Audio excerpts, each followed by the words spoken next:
UConn and BYU delivered one of the most intense showdowns of the early season, a game that came down to sheer toughness, late-game execution, and the brilliance of a few rising stars. On a thrilling night in Boston, UConn managed to hold off a determined BYU team in an 86-84 battle that had fans on the edge of their seats until the final second. Tarris Reed Jr, Alex Karaban, and Silas Demary Jr each rose to the moment, pouring in 21 points apiece. Their balance, poise, and control kept the Huskies steady whenever BYU made a run. Demary wasn't just scoring, though. He filled every corner of the stat sheet with strong rebounding, smart passing, and, most importantly, the game-sealing defensive play that saved the night. With the margin shrinking and momentum shifting, he poked the ball loose from Wright, shutting down BYU's final chance at a comeback. This win mattered for UConn. It was the first test in a grueling stretch loaded with highly ranked opponents, and they proved they could trade punches with a top-tier team, even when pressured deep into crunch time.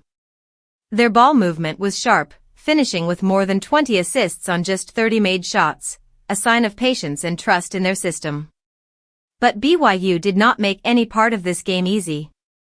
Freshman phenom AJ Dybantsa, playing near his hometown, put on a show.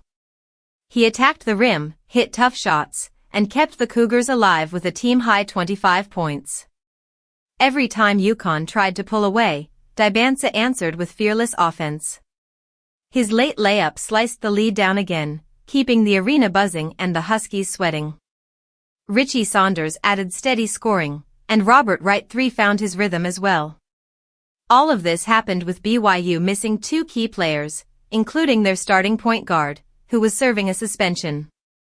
Another key contributor, Karaban, left the game in the first half with an injury, putting even more weight on the young Cougars.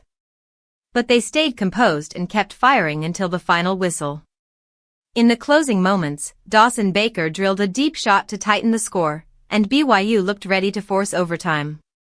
But UConn stayed just one step ahead, knocking down free throws and locking in defensively. A final free throw from Solo Ball helped secure the narrow cushion they needed.